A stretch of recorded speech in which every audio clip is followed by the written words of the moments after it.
Mantan caleg Partai Umat ini harus segera ditindak aparat keamanan. Gak cukup sampai di situ, dia ngeklaim perjuangan membunuh Jokowi bakal diganjar surga.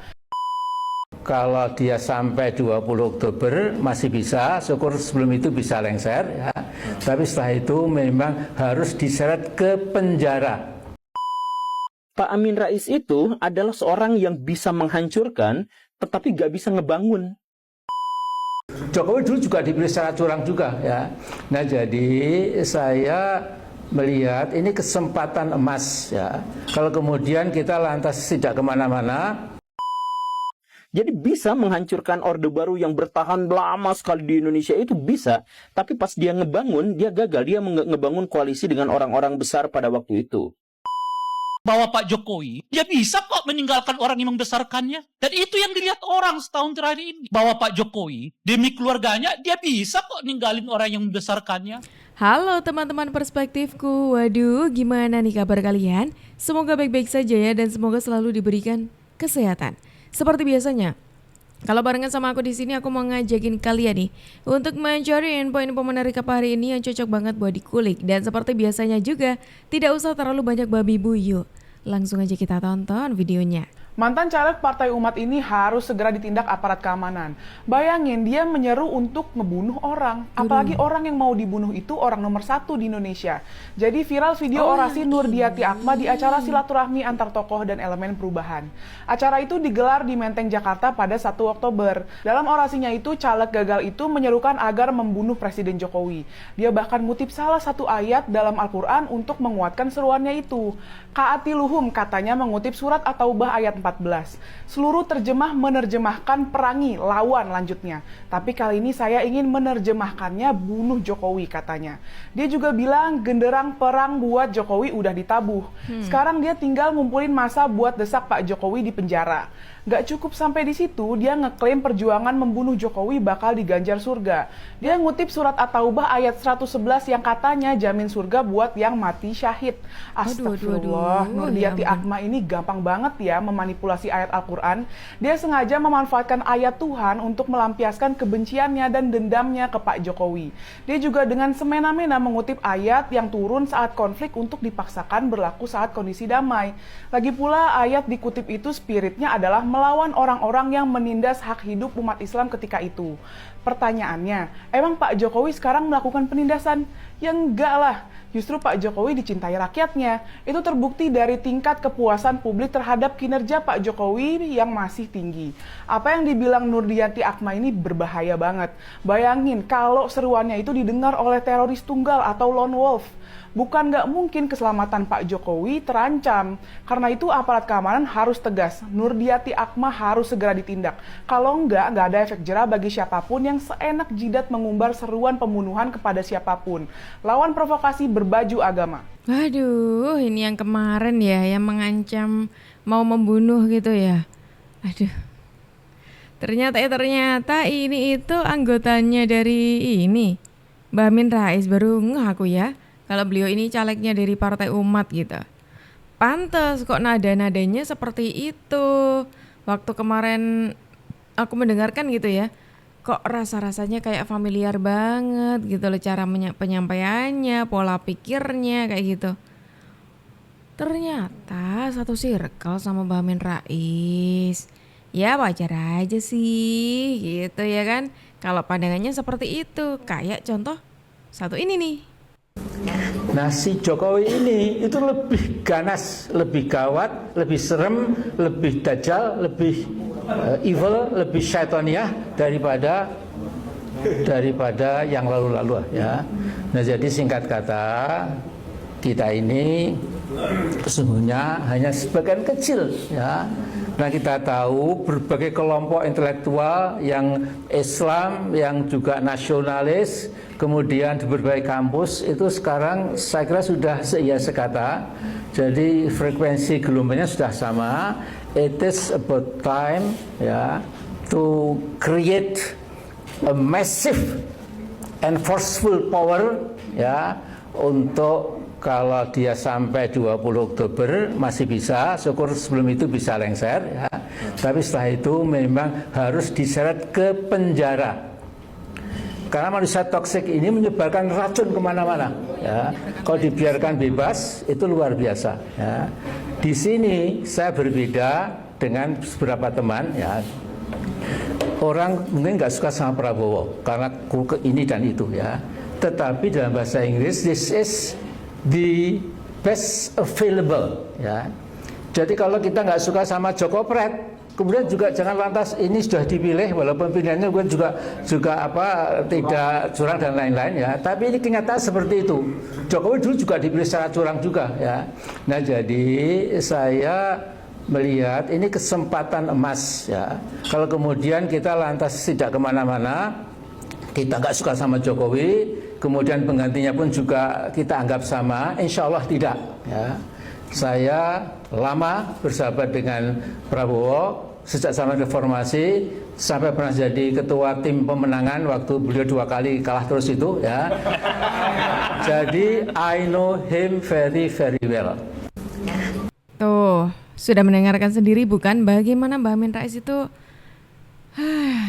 narasi-narasinya selalu seperti itu. Selalu penuh dengan ancaman-ancaman atau gertakan-gertakan yang pakai apa ya istilahnya itu, penggunaan diksi katanya dengan kurang tepat diucapkan oleh seseorang yang katanya terdidik gitu loh. Pak Amin Rais itu adalah seorang yang bisa menghancurkan tetapi gak bisa ngebangun. Jadi bisa menghancurkan Orde Baru yang bertahan lama sekali di Indonesia itu bisa, tapi pas dia ngebangun, dia gagal. Dia ngebangun koalisi dengan orang-orang besar pada waktu itu. Ternyata hanya sumur jagung, sebentar sekali. Dia dengan Sri Bintang Pamungkas musuhan. Kemudian dengan Gus Dur dikutuk. Dengan Ibu Megawati juga dijauhin. Dan akhirnya beliau tuh gagal gitu dalam upaya membangun zaman baru setelah zaman lamanya dihancurkan. Jadi ini beda sama Batosai gitu. Kalau Batosai kan saya ingin membangun zaman baru bukan menghancurkan zaman lama gitu ya. Nah kalau Pak Amin Rais kebalik, saya berhasil menghancurkan zaman lama tapi nggak bisa ngebangun yang baru gitu. Jadi reformasi itu gagal. Bahkan ketika beliau mendirikan PAN, Partai Amanat Nasional, itu partai itu tuh hanya ada di posisi kelima dengan perolehan suara sekitar 7 jutaan. Jadi sedikit sekali. Kalau misalkan backgroundnya Pak Amin Rais itu adalah Muhammadiyah, kan seharusnya ada 28 juta orang yang nyoblos gitu. Tapi ini kan enggak gitu. Kenapa seperti itu? Ya beliau ternyata memang gagal untuk membangun sebuah koalisi besar gitu. Gagal untuk bisa memanage kekuasaan yang sudah ada di depan mata untuk dikuasainya, dimilikinya gitu. Jadi bikin PAN, nyedot sama orang-orang fakir miskin untuk milih dia gagal karena kalah sama PDIP yang jualan partai wong cilik. Kemudian nyari suara dari kaum muslimin kepepet sama PKB karena kalau misalkan PKB dan sebagainya kan bisa mengeksploitasi kiai untuk bisa menyedot suara-suara dari rakyat gitu ya. Nah kalau dari Muhammadiyah kan nggak bisa yang kayak gitu. Kemudian dari kalangan non muslim udah jelas nggak akan milih Amin Rais gitu ya. Jadi sebenarnya Amin Rais pada waktu itu gagal juga dan iya akhirnya pada akhir-akhir masa itu Amin Rais justru malah menjadi musuh bersama yang digunjingkan banyak tokoh-tokoh nasional pada waktu itu gitu. Bahkan yang dikutuk sama Gus Dur itu preman-preman itu akan jadi gelandangan politik seumur hidupnya gitu. Nah, preman-preman yang dimaksud itu kan diantaranya adalah Pak Amin Rais. Karena konteksnya pada waktu itu preman-preman yang dimaksud Gus Dur itu adalah orang yang melengsarkan dirinya dari jabatan presiden secara inkonstitusional gitu. Nah, itu kan di gembong teratasnya itu ada Amin Rais gitu. Maka tuduhan itu kayaknya memang buat dia. Nah, jadi kita dalam hal ini mengetahui bahwa betapapun ada seorang yang sangat luar biasa berjasa buat Indonesia, di mana beliau menjadi salah satu tokoh yang mencetuskan reformasi, ya di antara semua upaya dari pihak yang lain, ternyata beliau juga punya masalah karena berhasil menghancurkan tapi gagal membangun ternyata tidak lebih baik. Dan sampai sekarang ide-ide reformasi, ide-ide tentang pembaharuan, bahwa misalkan tidak boleh ada nepotisme, tidak boleh ada korupsi, tidak boleh ada kolusi, sepertinya jauh dari harapan. Sekarang ternyata masih berlaku seperti itu. Ya, Ternyata dari dulu itu Mbak Amin Rais sudah terkenal sebagai orang yang merusak, memporak-porandakan gitu ya semua upaya-upaya kayak gitu. Dan sukanya memberontakkan, sukanya menghancurkan tapi tidak bisa kalau untuk ngebangunnya. Pantas saja narasinya selalu seperti itu ya kan. Bahkan orang-orang yang ikut di barisannya ikut-ikutan tuh cara pandangnya juga seperti itu. Waduh, berat ini mah namanya ya. Sampai ini ketawa nih Mbak Amin Rais waktu dulu bagaimana Mbak Amin yang katanya keluar-keluar memperjuangkan ternyata faktanya agak zong juga ya gitu.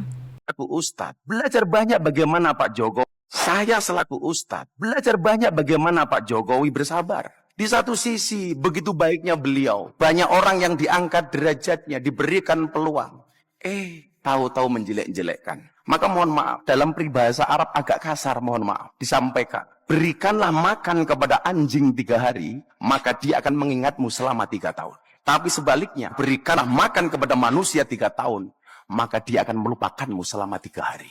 Bahwa Pak Jokowi, dia bisa kok meninggalkan orang yang membesarkannya. Dan itu yang dilihat orang setahun terakhir ini. Bahwa Pak Jokowi, demi keluarganya, dia bisa kok ninggalin orang yang membesarkannya, yang membesarkan keluarganya, tanpa ampun. Ninggalin yang membesarkannya. Yang membawanya dari pabrik, pabrik mebel itu ke kursi wali kota. Memindahkannya dari Solo ke Jakarta. Memindahkannya dari karya presiden istana 2 periode. Lalu memberi juga kursi jabatan bagi anaknya. Lalu menantunya.